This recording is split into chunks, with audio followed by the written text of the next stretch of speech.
Pangalagad na ang programa nga Iloilo Night Watch sa syudad kag probinsya sang Iloilo.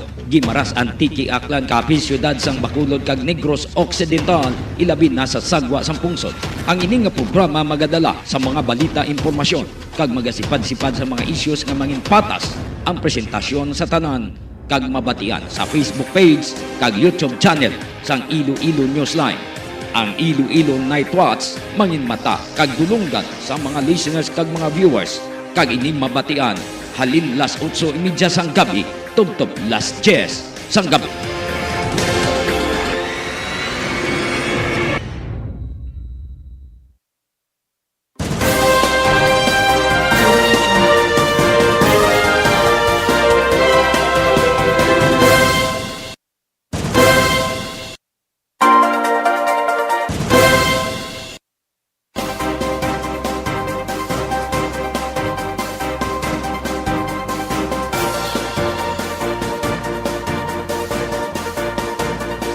Mayong gabi banwa, mayong gabi sa aton mga listeners kag mga viewers. Sa aton nga mga listeners dira sa abroad, kumusta na kamo? Kag sa aton man nga mga listeners kag viewers sa syudad kag probinsya sang Iloilo, Antique, Aklan, Capiz, Negros Occidental, Bacolod kag Guimaras, dira man sa Dumaguete City kag Cebu City, mayad nga gabi. Maulanon ang probinsya o kon ang Panay Island. Ilabi na diri sa syudad sang Iloilo, nagatupa-tupa pa ang talithi. Kay na grabik damol sang ulan. So i-check ta na karon ang aton nga pag-asa. Ibalo naton sitwasyon sa panahon kag kumusta ng LPA nga nagapagwa kay daw may ara naman nga nagapasulod. No, nga LPA, low pressure area. Yan nagapagwa to daw ma-develop gid ma-tropical depression gid siya. Ha? Nga tawgon ini kay Bete. Si Bete. Tawgon ni siya. So check nato nini karon kay daw dako-dako ang sakop ya, grabing ulan. Madamo ang mga ginbaha sa Kalinog, sa Lambunaw, subong man, sa Pututan, diraman sa Pasi, mga gimbaha ini. Dueñas, kay nang karsada to daw, hindi malabayan sa lakyan. So check nato ni sa atong local pag-asa, paliwag standby. Iloilonewsline Weather Update. Engineer John Baron, si Newsline Johnny Diaz, mayong gabi sir. Yes sir, mayong gabi and happy Thursday sa aton mga tagpalamati. Amo ni aton latest weather update sining adlaw, May 4, 2023.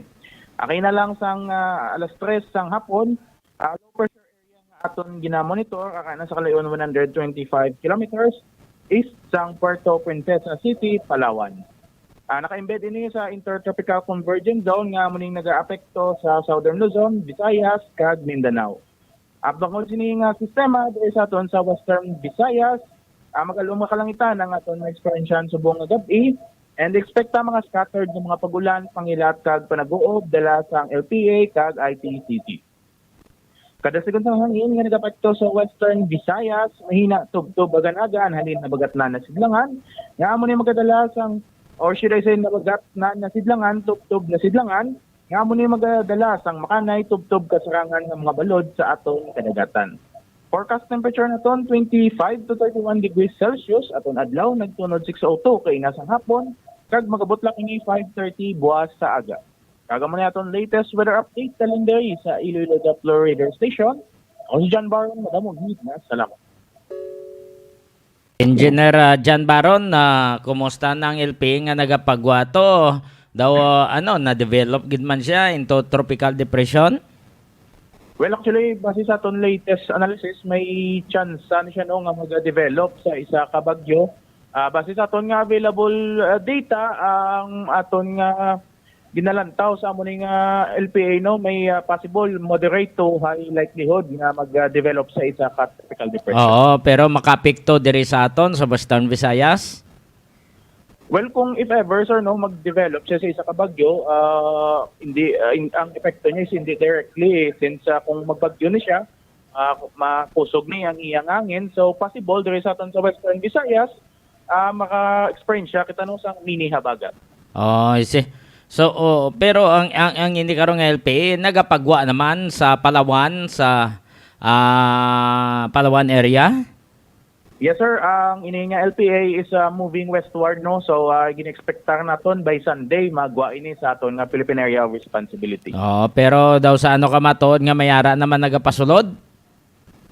Ay sir, sakto na. Bali aton nga may ginalantaw na naman kita or may ginabantayan nga LPA nga currently kasusulod sa aton nga Philippine Area of Responsibility no, may kalayoon ini nga 1,350 kilometers east sang Mindanao City and currently no ginalantaw ta moving westward ni siya no. So gina-expect naman nga possible magasulod ni siya sa aton nga par by Sunday. Oo. Posible nga ang ining LPA maga-develop man sa bagyo? Actually, sa subong sir, under observation pa na siya, no? Kaya bago ta lang ni siya, gin-declare nga low pressure area. So, under pa ni siya observation, no? Dapat may mamit pa ni siya nga criteria in order no, na maambalta nga may chance ni siya nga magbagyo. Oo. Ang tracking niya, sundon niyang ining LPA nga nagapagwa? Well, so currently, no, hindi ka pa ma-determine ang iyaning lakat since LPA pa lang erratic ka ni paghulag niya, no? Although, natin may deep convection na ni and gin-expect naman nato no, nga nag-amat-amat man ni siya lakat westward pero wala pa kita definite nga track kung din ginang iya nga ruta no, diri sa aton sa pungsod. Pero ang sasubong aton nga mga latest nga mga data ga-suggest nga possible magasulod siya sa aton nga power line. Oo, kabay pa nga kung magsulod siya, hindi napagbutungon ng isa ka LPA nga gapagwa. Malikaw na lang siya, kabay pa nga matunaw. Well, actually sir, ang ining LPA sa gwa is tungod ini siya sa aton nga gabulig nga ITCZ.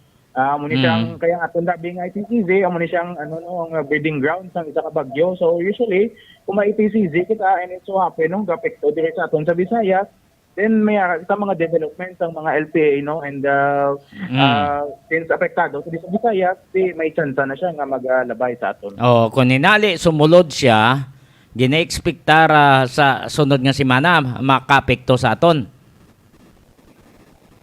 May possibility na sir, pero sa subong hindi ta pa ma-determine or ma-confirm since ari pa ni siya no, sa may east sang Mindanao. So sagwa pa ni sa atong power line, medyo malayo-layo pa ni siya and wala pa ni siya direct effect no, sa iban nga mga or sa atong nga pungsod, wala pa ni siya direct effect. So sa subong may siya no, may under observation pa so kung ma-meet niya ning criteria then may may makuha tani nga or pwede ta mambal nga may chance siya nga mag-isa ka bagyo and then possible no kasi makakuha kita da sa possible track niya. Okay. Engineer John Baron sir, madamo nga salamat kag mayong gabi. Yes sir, salamat and mayong gabi tanan.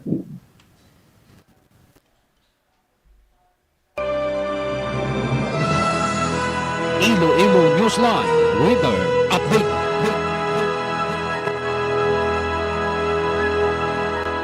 Madamo nga salamat sa kay Engineer John Baron sa atong nga lokal pag-asa.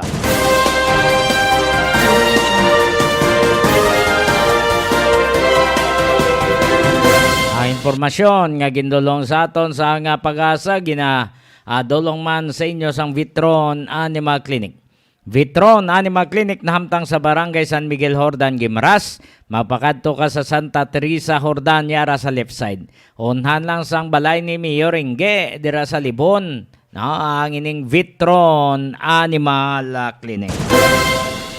Ginadulong man sa inyo sang Pinang sa Flower Shop. Pinang sa Flower Shop na hamtang man sa Isnard City proper sa kilid sang Los Filipinos Bakery. Lapit lang gid sa UI. No, ining Pinang sa Flower Shop. Tanawan nyo dabla, tabok na sang Central Market. Damo da bulak, pwede ka mo kapili. Kadto ka mo da, taga Guimaras, taga Syudad, probinsya sang Iloilo, taga Antique, Aklan, Capiz, no? Pwede ka mo da kadto sa Pinang sa Flower Shop. Order ka mo da bulak, kadtuin nyo lang si Mr. and Mrs. Cyril Tacosalme. Kaya ara na da, o kung hindi ka mo kadto, kay bangod nga nagabaha, na makusog ang ulan, pwede man ka mo maka-order, sa mobile numbers nila 0920-825-6483 0920-825-6483 kag 0916-786-8896 0916-786-8896 Pinang's Flower Shop. Diri na kita sa pagplastar sa aton nga manatipon nga mga impormasyon. Ang Secretary sa US Defense nagpabutyag nga ara sila naga-back up sa Pilipinas kung hinali nga magbuli ni ang taga China no? Dira sa West Philippine Sea kag sa South China Sea. Suno kay US Secretary of Defense Lloyd Austin. Liya sa kay President Marcos, hindi ka magkabalaka. Ari kami. Ara manggani. Base bla magpariho ni bla sa Ukraine kag Russia. Ara manggani. Tiba si magwaswasanay na ka mangindulaan ng taga US ang mga soldado. So kabay pa nga panindugan nila. Sa bagay, ang desisyon araman sa aton nga presidente. No? Ginhimo ini ang pagpasalig sang US Secretary of Defense sang nagbisita si President Ferdinand Bongbong Marcos dito sa Washington, no, sa US. Ang official trip, no?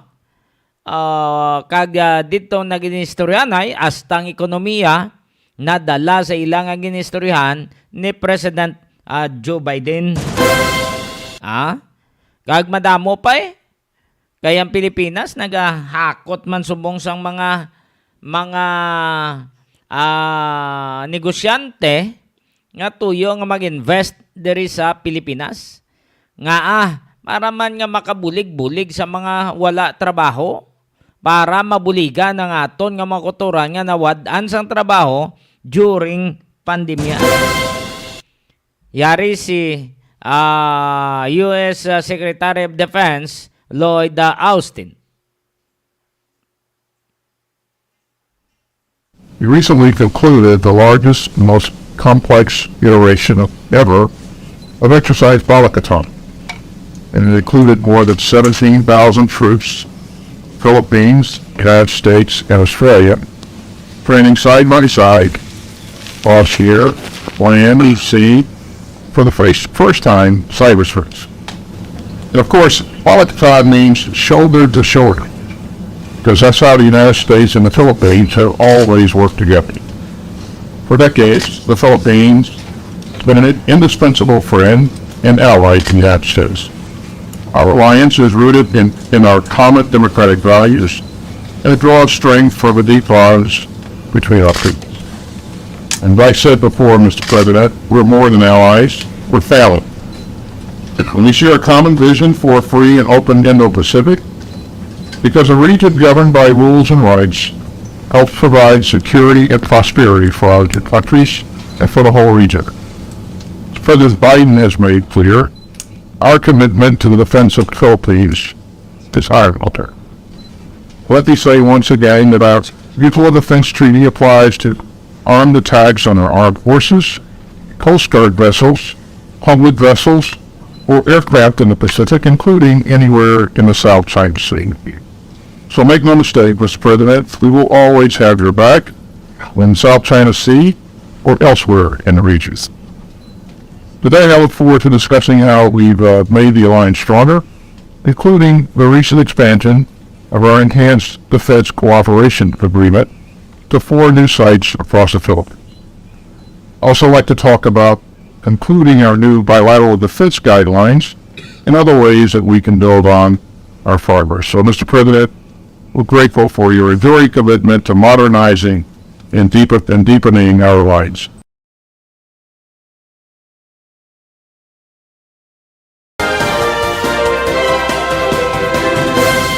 Amo ini ang pagpasalig sang US sa Pilipinas sa kay President Ferdinand Bongbong Marcos. Ara sila magabackup, no? Dapat dipinsahan ang South China Sea, ang West Philippine Sea, dapat dipinsahan gid kuno sang Pilipinas. Kaya to ni na teritoryo sa bagay nadaog tanan na imo, no? Nadaog tanan na ang ina nga panag-iya sang West Philippine Sea, no? Pero ginainteresahan sa gyapon sang China. Ang mga Chinese militia ng panawag blana ara pa sa gyapon diya nga nagadak ang ilang nga mga barko nga kuninali nga may magpangisda, no? Nga mga Pinoy dayod nila dason pahog. Ginapahog nila, ginabuli nila. Hindi naman na insakto nga hindi na inyo teritoryo, mangbuli pa kamo mamahog pa. Di karon kay nagbisita si President Marcos dito sa Washington sa kay President Joe Biden, di aram presensya ni US Secretary of Defense Lloyd Austin. Kagamo ini nga ginpasalig nila si President Marcos nga willing nga mag-back up ang US pananglitan nga magluntad gid man ang kinagamo sa South China Sea o kon sa West Philippine Sea. So kabay pa nga nagambal sang matuod ni ang Defense Secretary ni, no? Nga hindi kita mabutang sa alang-alang nga daw kapareho sa Ukraine. 21 minutos na nakaligad sa alas 9.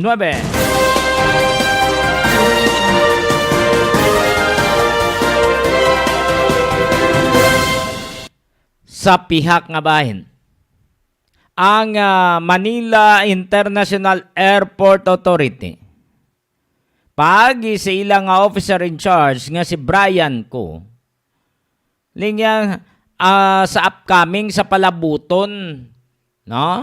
Nga inadlaw nga i-shut down ang Manila International Airport bangod sa maintenance sa Mayo 17. Dapat wala sang may ma-depart, wala sang may ma-arrive o kung mag-aabot, wala sang departing, wala sang arriving nga mga flights sa bilog nga Pilipinas. In all Philippine airports, suno ini sa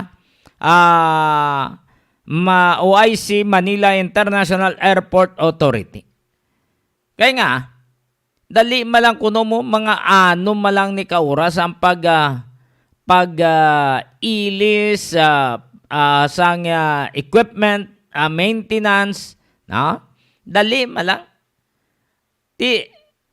Kung panugutan nga mayara nga flight sa iban nga mga lugar, mapiktuhan sa gyapon dito sa Manila. Kaya ng iba na mapadulong man to sa Manila, kay naka-maintenance na, sirado, din mo sila pagpaon. So, tanan-tanan, kung mahimo pa lang kuno, siraduho nanay. Why? Anay isang flights, why isang arrival, why isang departure? No? Sa tanan-tanan nga mga airports. Ano matabo sa iban nga nakapabuking na? Ano matabo sa iban nga nakalinyada na? No? Nga may kadtuan, may appointment. No? Sa amo sinangadlaw, Mayo 17. Yari si Brian ko, ang officer in charge sang Manila International Airport Authority. Pamatian ta interview sang ANC. Let's prepare. in Manila, but the entire Philippines. So Okay. by replacing this with the new equipment, the CAAP will have a very redundant and reliable system in place. Okay, and I'm curious, are you saying that the CAAP will be changing this system, this UPS system, just now? It hasn't been changed in how long? Because there hasn't been a shutdown of the Philippine airspace in many years. I don't remember when the last time was. The technical details will be best answered by the CAAP, but I think based on some of my information, I think the UPS is part of the original equipment that was delivered when the new CNS ATM was installed. Okay, so kumbaga, nakaschedule na ba ang shutdown na ito bago pa nagka-brown out? Yes, the brownout of the power interruption at NAIA Terminal 3 is completely unrelated to the CAAP facility. Those are two different facilities, although both were power interruptions. Both are, there will be power interruptions, but the Terminal 3 issue is different from the CAAP. The CAAP is a planned activity. In fact, we requested for lead time so that we can advise all of the airlines and, of course, the airport operators, as well as the passengers about the changes on their itinerary of that day. Okay, but then if this was scheduled long before, why were there flights on May 17? Dapat kasi kung talagang nakaschedule, matagal nang nakaschedule ang May 17 shutdown, then there shouldn't have been flights available upon arrival or departure on May 17. And yet you have many people that are rescheduling their flights. Yes, ma'am. Because flights of the airlines, when they publish the schedule, it's as far as 1 year ahead. They publish the schedule. So the CNS ATM issue happened last January. But the most important thing here for airlines, based on our calculation, they need at least 2 to 3 weeks so that for a situation like this where hundreds of flights will be affected. As mentioned, 130 flights for Manila alone, and of course there are other flights in other hubs in the Philippines like. So are you saying this was announced in January, Brian? No, the announcement was for the May 17 shutdown. It was just done last week. The CAAP should know that. Yeah. Why was the announcement so late? I mean, what would actually make sense if you're a passenger is if this was scheduled in January, then airlines should have known. So May 17 would be blocked, meaning you couldn't even book it. Dapat sarado yun for booking. Yes, ma'am. Again, the CAAP, I think, would have the technical details, but I would assume it would be part of their contractor's commitment on when they were able to secure the commitment to install, and therefore, when the time they got the commitment, that's when they decided that they needed to do this urgent replacement. All right. Okay. So let's move on from that. What you're saying, Brian, there is no connection with the 6-hour airspace shutdown on May 17 to the brownout that happened recently at NAIA 3. So you're making that clear. Walang connection to. Yes, ma'am. Oh, so what happened to the brownout? Was it sabotage or a faulty wiring system? Well, of course, as mentioned by the DOTR Secretary, we are not ruling out any angles as to what caused the power interruption in NAIA Terminal 3 last May 1. There's an investigation. No, but then you would know if there's a problem with the wiring by now because it's already been a few days. Yes, there's also already areas of interest where the investigators think the fault occurred.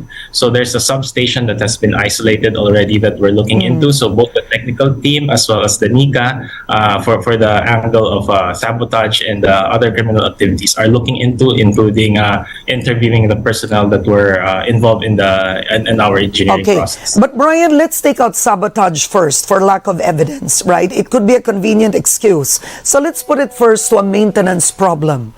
If right now we don't know what went wrong, how then can you be sure you won't have a brownout again? Yes, ma'am.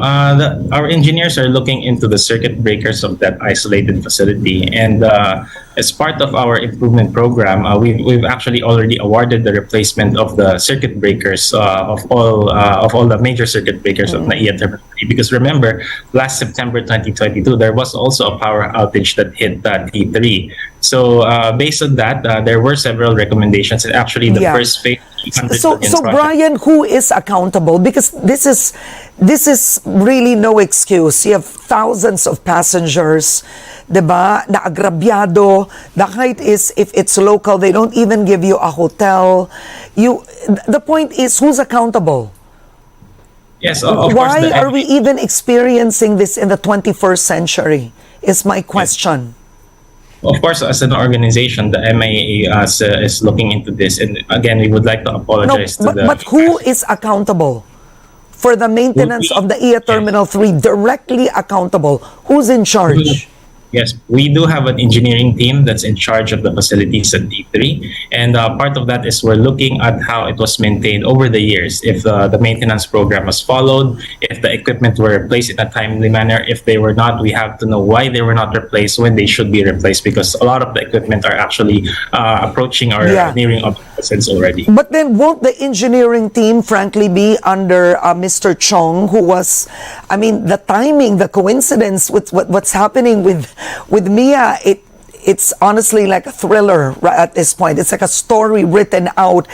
He's ordered by the ombudsman to be suspended, and along with his aide, for transferring 285 employees, right? So let's start first with that.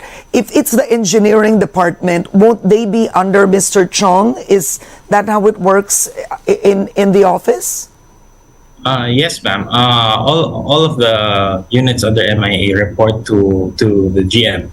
Okay, so the GM is in charge of making sure that, one, everything works, right?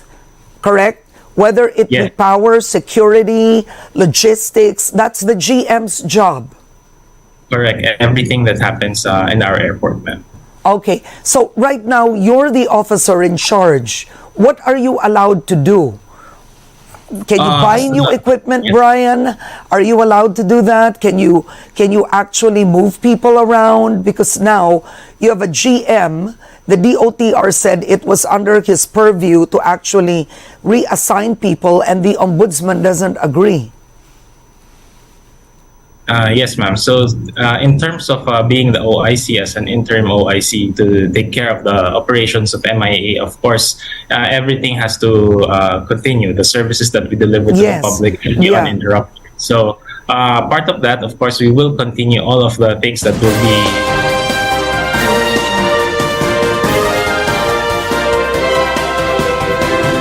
Nabatian si Brian ko.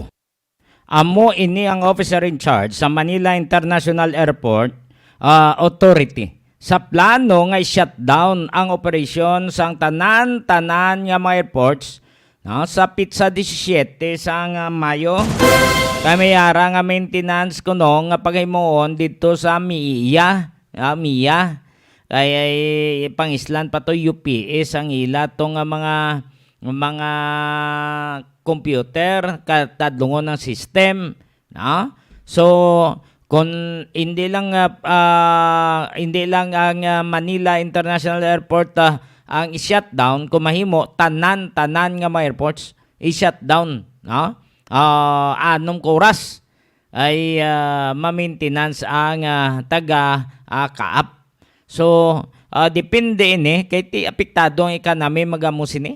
Mga 6 hours, apektado na ekonomiya, apektado ang in and out sa mga tao, no? Ang mga tao mo malana nagasalbar man nakadugang-dugang sang batak sang aton economy nga nagakadto sa iban nga mga lugar o kung sa iban ding nga mga probinsya. Ti karon kung i-shutdown mo, paano maglibot ang kwarta, paano maglibot ang economy naton sa isa ka lugar? Mapundo gina siya. So gabay pa nga mastadihan anay ini sang Mayo. Matun-an sang Mayo. Antes nga i-shutdown sa Mayo 17 ang operation sa Manila International Airport Authority. Sa mga sa mga balikbayan, sa mga nagaplano mabakasyon syudad, tanawan nyo lang ang wheels ng city government kaya dira sa aton nga platform, no? Sa Iloilonewsline kagaraman sa Gimaras Newsline. Sa taga Hotset Seafoods da sa Boracay, no, kay Ma'am Josephine Olavi kag sa iya mga tinawo mayong gabi. Kaya sino tong isa to gani? Leo ko na ang akon cellphone, no? kag sa mga nagapamati diri sa aton. No, thank you so much sa inyo nga pagtanaw kag upod sa aton nga pangalagad. Salamat kita. Dilanggit. No? I see. May tanawang ko anay. Oo. Hindi mo ni.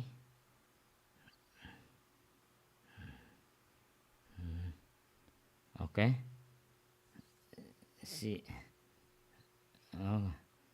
Okay.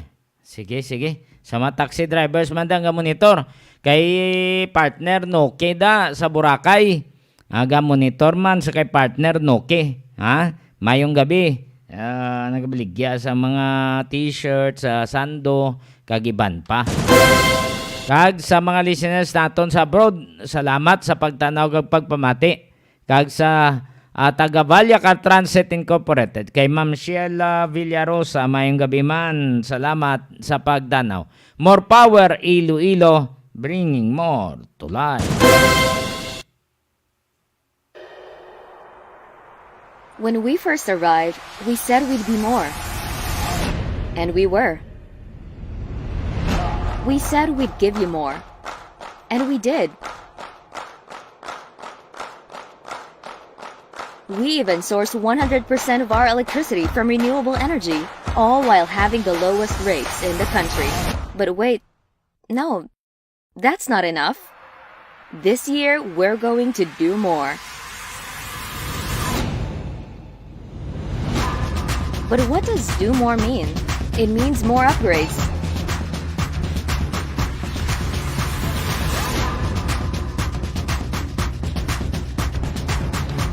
More trees, more mangroves, more fingerlings, more crops, and more fruits. More of her, more of him, more of you, more of us, more of her, him, you, and us, making this world a better place for them. More power is going to do more, because with more power comes great sustainability.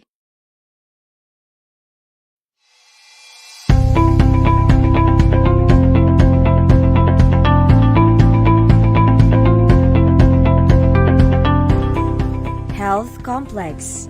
A health complex will rise complete with hospital, quarantine, isolation and dormitory facilities, and molecular laboratory, all in one location at Barangay San Pedro Molo. The 104-bed Level 2 hospital will have an intensive care unit and specialist doctors per DOH standards. Molecular laboratory.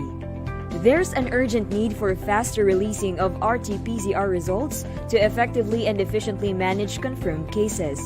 With that, we converted the ALS building into a temporary COVID-19 molecular laboratory, hiring 34 medical technologists.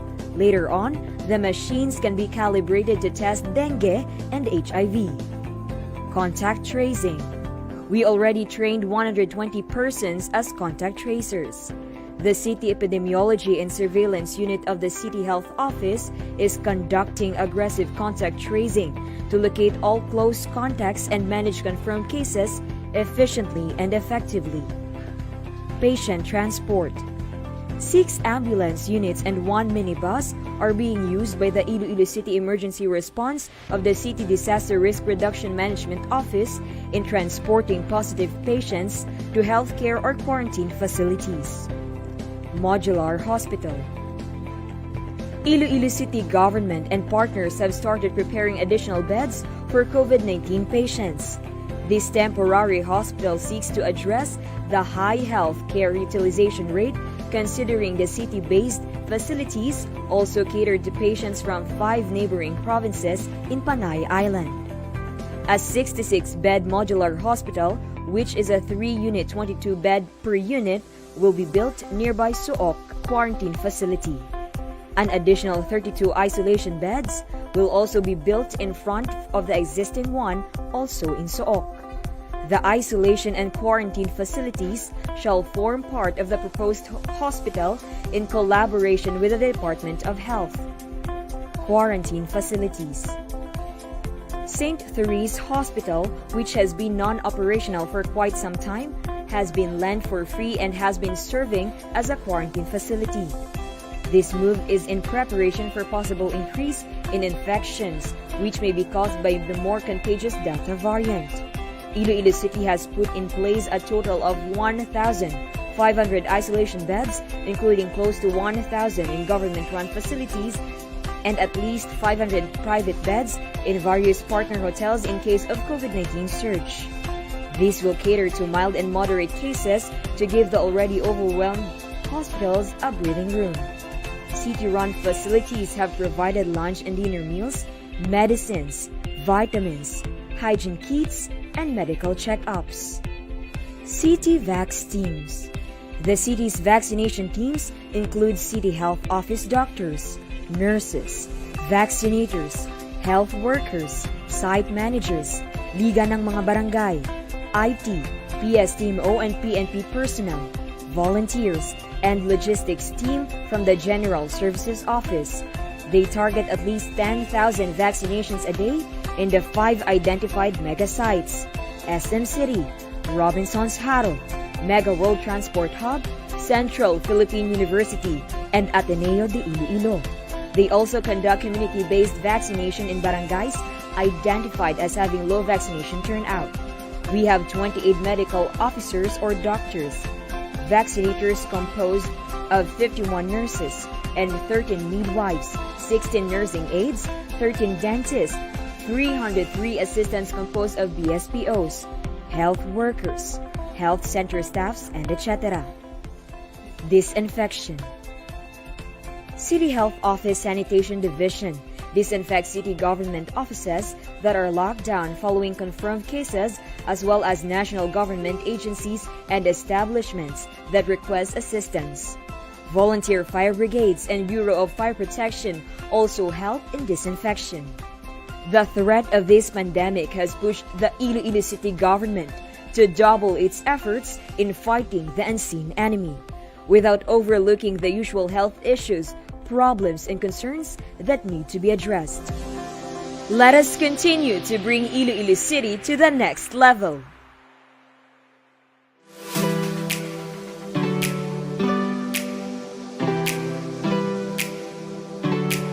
Gusto mo bala sa manamit nga donut nga dalon sa imo pamilya? Hindi ka na mabakal sa iban pa. Bungod bukas na para sa tanan ang Mars Pastries nga napahamtang sa sulod sang Ceres Terminal sa Barangay Kamaligaro, syudad sang Iloilo. Ano pang ginahulat nyo? Dali na! Mabakal na kita sa donut sa Mars Pastries. Pasalubong nga may pagpalangga sa imo pamilya. Mars Pastries. Barato na, manamit pa!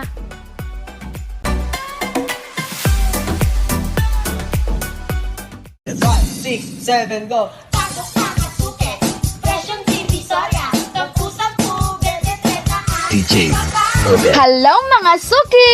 Bukas na ang Sergeant Many Grocery kung sa diin makapamakal kamo kag makapangompra sang kinahanglanon sa sulod sang inyo balay. May baligya man sila para sa mga okasyon. Hindi na kamo kinahanglan magkadto sa banwa kag syudad. Gani ano pang ginahulat nyo? Bakal na! DJ Orbit.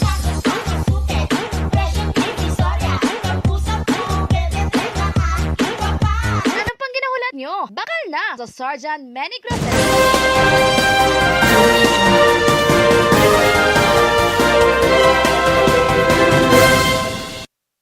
Mayo lang ang pagpamati kay Sain Norol Banto kay Noki. Dara sa Boracay.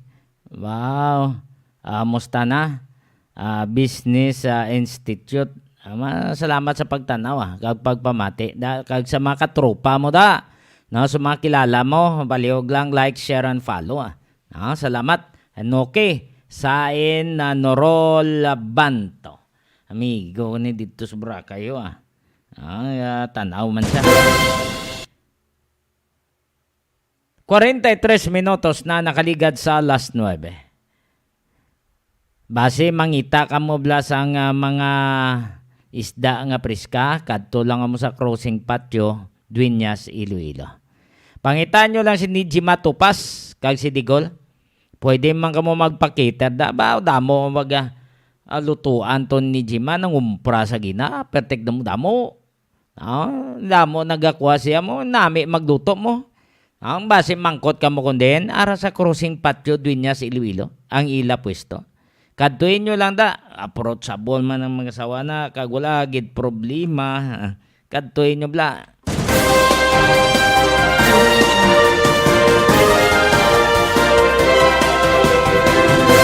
Ginadolong man sinyo sang CLDS Poultry Supply na hamtang sa Barangay Bagakay, San Dionisio, Iloilo.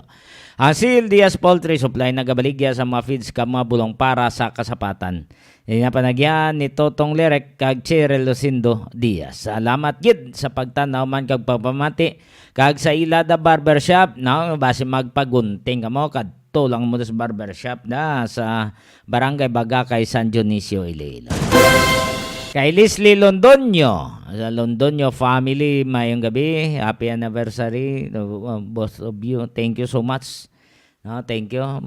Dum-duman mo ba? Ipos lang kami tani. Salamat. Salamat gid. Sa tanan-tanan nga mga nagtamyaw, thank you so much. Sa kay Arke, Ganancial, happy birthday. King, happy birthday alam ba to karang ni si Arke? Happy birthday to you. Happy birthday to you. Happy birthday, happy birthday. Happy birthday to you.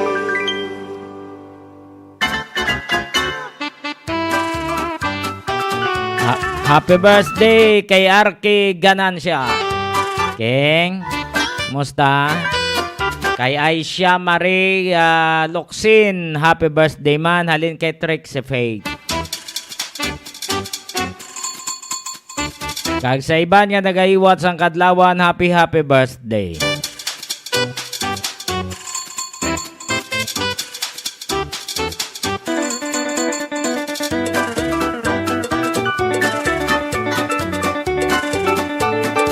Mga ka-newsline ta nga nagaiwat sang kadlawan, happy birthday da sa inyo tanan ha.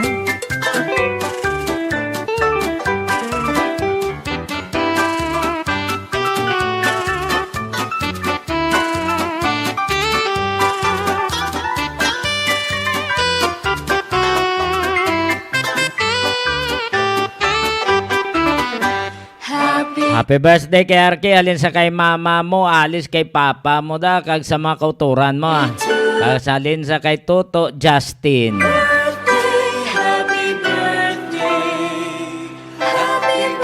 Happy birthday sa inyong tanan.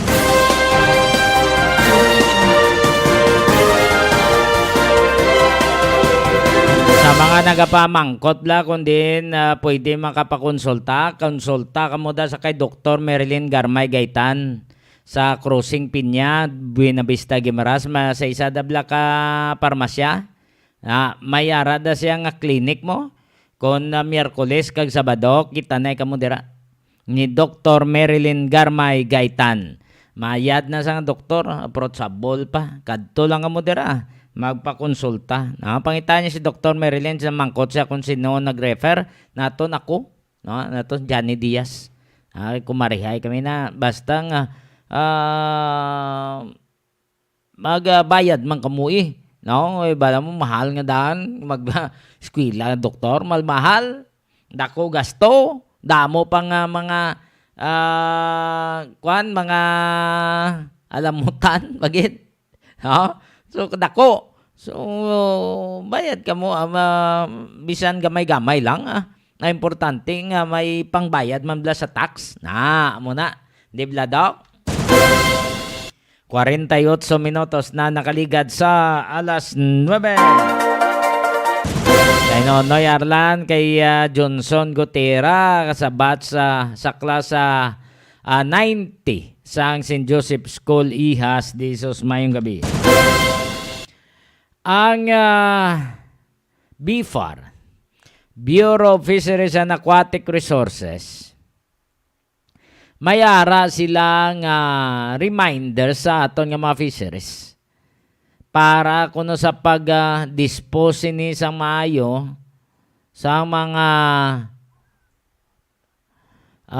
o kung paano bla nga proteksyonan ni ang mga tubig, no, mo ni panawag proper water management, good aquaculture practices para sa El Nino nga palabuton. So kung hindi kita kay balona kung nali nga magabot ng El Nino, laban-laban ba nga gini hasta mga punungan, no? Hasta ang suba basi magkalamalani. So dapat kabalo ang aton nga makuturan, mag-amlig, no? Sa aton nga mga dunang manggad. Yari si Nazario Briguera, ang spokesperson sang BIFAR bilang pagpanomdom sa aton nga mga fisheries. Farmers, ibig sabihin, wag mag-overstocking. Ibig sabihin, sumunod doon sa tamang bilang ng mga fingerlings na ilalagay sa ating mga fish ponds. Dahil kapag nagkakaroon ng overstocking, mataas ang competition for dissolved oxygen. Kung mababa ang iyong tubig, mas lalong bababa ang iyong dissolved oxygen. So kung mag-overstocking ka, definitely very high ang probability for fish kill. Sir, ano dito sa mga area ng Pangasinan ang lagi ng problema pag tag-init ganito? Yes, sir. Yung tumataas yung salinity ng fresh water kasi pinapasok siya ng tubig alat. Ano yung mitigation measures? Ito po sir yung sa brackish water and proper water management, sir. And then again, you always go back to good aquaculture practices sa proper stocking density.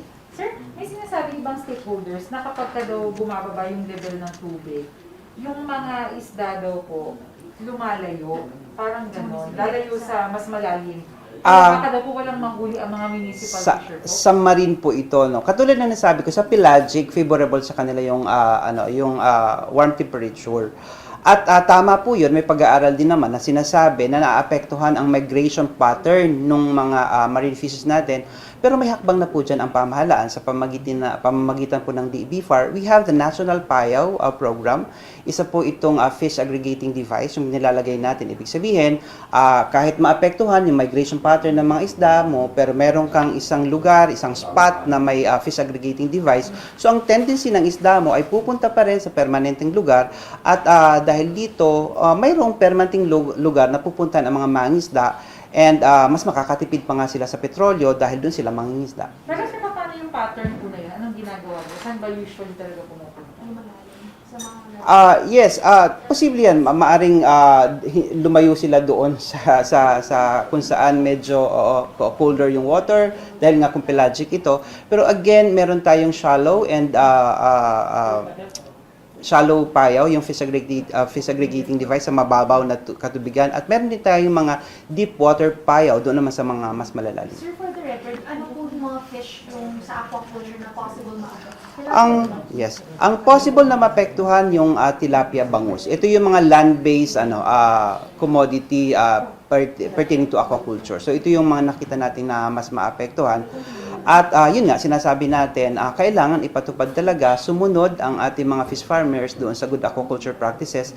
Kaya maliban sa pag-preposition ng mga resources ng pamahalaan, napakahalaga yung impormasyon. At doon namin kayo makakatulong na mas mabigyan natin ng tamang impormasyon ang ating mga fish farmers kung paano nila i-address itong pagkakaroon ng El Nino. Sir, 20% yung projection last time. Ngayon In 27, we cannot still figure out yung actual na magiging because what we are saying, posibilidad yon. Pero wala pa po kaming specific figure na pwedeng ibigay sa inyo pertaining to the expected losses dahil ang sinasabi natin, maiiwasan natin ang losses kung gagawin natin yung mga measures na kailangan gawin para ma-address yung sitwasyon. Sa ngayon po, sa present condition, kumusta po yung supply ng both marine and Maganda po ang supply natin ngayon, both for aquaculture and marine. Barometer natin na galunggong, 200 pesos na lang ang per kilo sa ating mga merkado.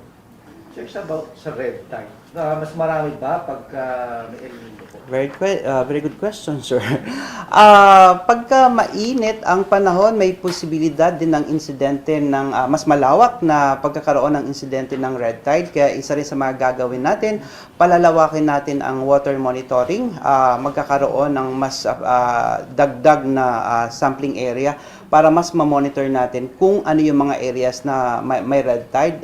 Unang-una para maprotektuhan natin ang publiko sa mga ganitong insidente. Pero pag red tide, shellfish lang naman apektado. Shellfish po ang Pwede naman apektado. isda. Yes, ang isda, alimango, hipon ay pwede namang kainin provided na nilinis natin sila ng maigi bago lutuin. Sir, yun nga, dahil may El Nino, yung sa supply outlook, di ba, may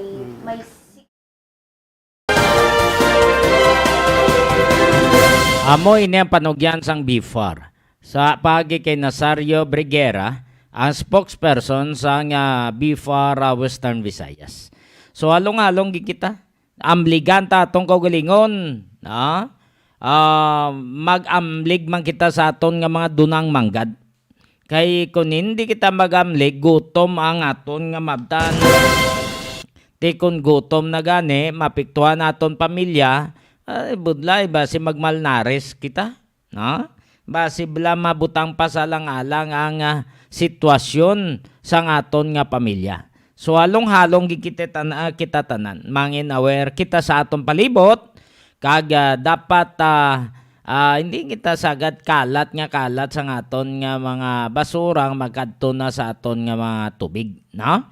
Nga sa pilakadlaw mahigko na ang aton tubig nga ginakuhaan taman sa aton sang adlaw-adlaw naton nga ginagawi. 55 minutos na nakaligad sa alas 9 sa mga nagapakay o sambalay basi gusto nyo magpahimo sa design arang load lift trading and services. Isa man kadakong construction firm nga nabase sa Metro Manila nagapangobra sa mga balay, mansyon, mga merkado. Nagapangdisenyo man sila, nagahimo plano. Kung gusto nyo, kadto lang kamo sila tong opisina sa Block 5, Phase M, Francisco Homes, Giho, San Jose del Monte City, Bulacan. Pakigangutin nyo lang to si Engineer Joey Diaz o kung pwede maka-text sa 0939-812-6336. 0939-812-6336 o kung mag-email ka mo sa maria_rosim@yahoo.com. Sa Pamilya Superio, Pamilya Igamino, dira sa Kagamutan Norte, Liganes, Pamilya Guadalupe, Pamilya Nerios, mayong gabi sa inyong tanan. Kag sa mga nagabakal itlog, basi gusto nyo bla mapriskang itlog, ara sa Eager Farm sa Barangay Balibagan Este, Santa Barbara, Iloilo. Ang itlog sa Eager Farm, barato ka priska. Kung nali nga mag-order ka mo, pwede ka mo ka-order. Tawag ka mo sa ila telephone 523-0039. 523-0039. Pangitan nyo si Jose o kon William Lagman. Kay Sir Hannibal, plana kay Ma'am April, plana mayang gabi. Kag sa mga tinawon ni Nandayan yan, Justin, si Calvo, si Carla, agiban pa dira, no? Ihada namon lani. No, mayong gabi man. Salamat sa pagtanaw kag pagapamat. Sa mga listeners man naton dira sa Tabuk Suba, Haro, sa Quintin Salas, mayong gabi. Sa kay Isbi Kagawad Laksi, mayong gabi. Aljon Laksi, bago monitor si Aljon Torita Muman. Sa mga katapos sa media, thank you so much sa inyo pagtanaw kag pagapamati. Sa taga City High kay Ma'am Tarosa, sa Raman sa taga Isat University kay Onyok Unday, kay Day Mercy Luxin Diaz, kay Day Norcella Diaz, mayong gabi. Salamat sa pagtanaw man sa pamilya Yanson, pamilya Novera, pamilya Siderio, Plaga, Calataro, Braza, Deras Negros, mayong gabi sa inyo. Sa tanan-tanan pa natong malisteners ka mga viewers, basi nga mayara ka mo daw mga impormasyon, i-chat ninyo lang dire sa Iloilo Newsline. Ha? Lihog lang. Basi mga insidente, mapicturean nyo, ma-videoan nyo, ipasa nyo lang dire kay acknowledge na to na. Ha? Lihog lang gid, lihog.